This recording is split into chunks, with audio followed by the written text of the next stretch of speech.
Salut les amis, donc voilà, je voulais vous parler de...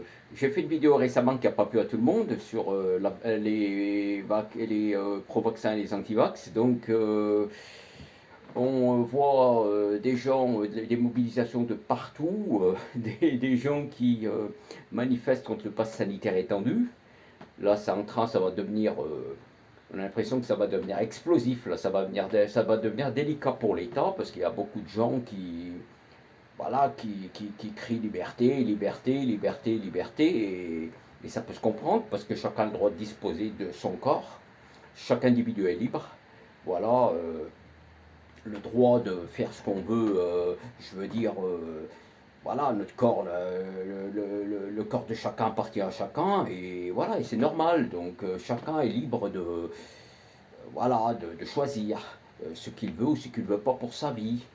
Et donc là, ce pass sanitaire étendu, qui va s'étendre bon, à beaucoup de structures, à beaucoup de lieux, donc ça ne plaît pas à tout le monde et il y a de plus en plus de mobilisation. Ça devient chaud là pour le gouvernement. Alors les jours à venir, là, les semaines à venir, on se pose des questions. Si ça va pas exploser, quoi, ça va tourner comment, quoi. Et ça peut se comprendre parce que moi, bon, je suis pas anti-vax, mais je suis pas pro-vax non plus, hein. Je suis pas, voilà, parce que, je veux dire, moi, je travaille dans l'environnement, je travaille dans voilà, je fais des aménagements paysagers, voilà, des travaux à l'extérieur, en plein air, et je suis vacciné contre le tétanos, le DDP, là, le diphtérie, tétanos, poliomyélite, donc je suis vacciné. Mais ça, c'est normal parce que je me suis dit que je peux me retrouver face à des situations comme par exemple, bon, il y a des dangers d'attraper le tétanos bah, avec certains végétaux. Donc il est préférable de prendre des précautions et voilà, là il vaut mieux prévenir, quoi. Parce que c'est vraiment des choses qui peuvent être très, très graves.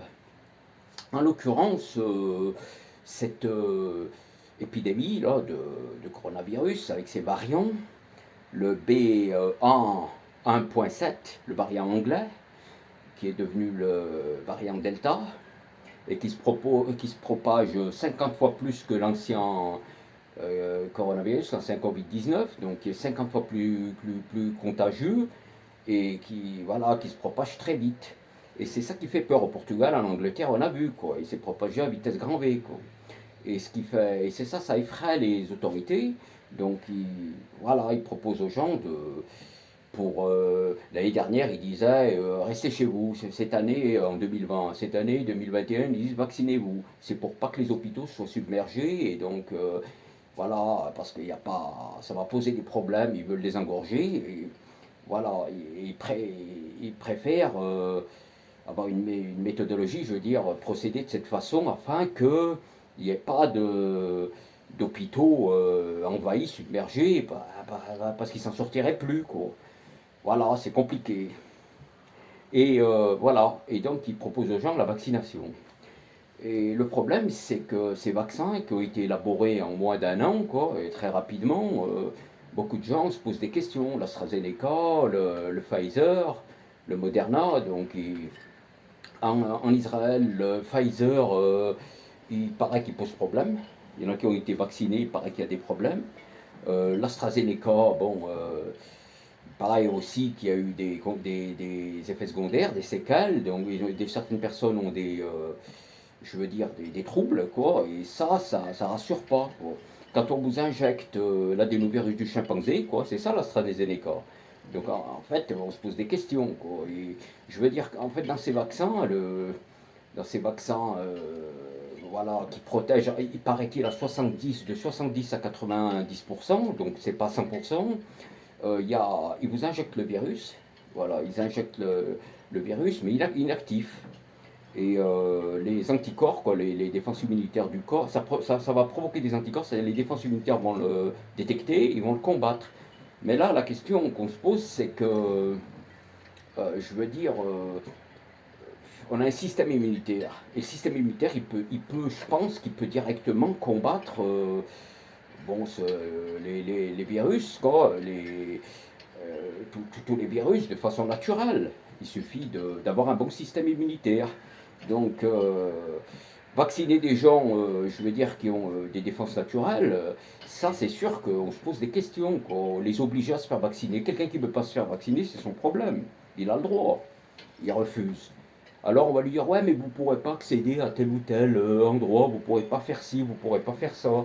Et là, ça pose problème, quoi. C'est, dans les libertés individuelles, ça devient un régime un peu dictatorial, quoi, et autoritaire. Et c'est pour ça que les gens, bon, ils sont contre, parce que c'est vrai qu'on a le droit, si on ne veut pas se faire vacciner, on a le droit. Mais là, on vous pousse à la vaccination, et c'est ça qui pose problème. Et si on considère qu'on a des défenses immunitaires capables de lutter contre les virus, ça nous regarde, quoi, ça regarde chacun. Donc on se pose des questions, on se demande où on va aller avec tous ces événements là qui sont en train de se dérouler, là, c'est cette mobilisation de plus en plus grande. Le gouvernement a de quoi se poser des questions et a de quoi s'inquiéter. Voilà, ça devient explosif, quoi. On va vers une espèce de... Ça va tourner au vinaigre, là, à mon avis, dans les jours à venir. Et voilà, ça se sent. Bon, il y a de plus en plus de monde qui est remonté. Et voilà, ça chauffe. Voilà, c'est en train de chauffer en plein été, en plus, avec la chaleur là, qui va arriver. Ça va prendre feu, quoi, ça va exploser. Quoi, ça va chauffer et voilà, on se demande les conséquences où ça va aller. Voilà les amis, donc vous avez votre point de vue, donnez-le et voilà. Je vous dis sur ce, on verra les événements à venir, là, les jours à venir, les temps à venir. Voilà, likez, partagez si ça vous a plu, puis abonnez-vous et puis je vous dis salut, à bientôt. Salut.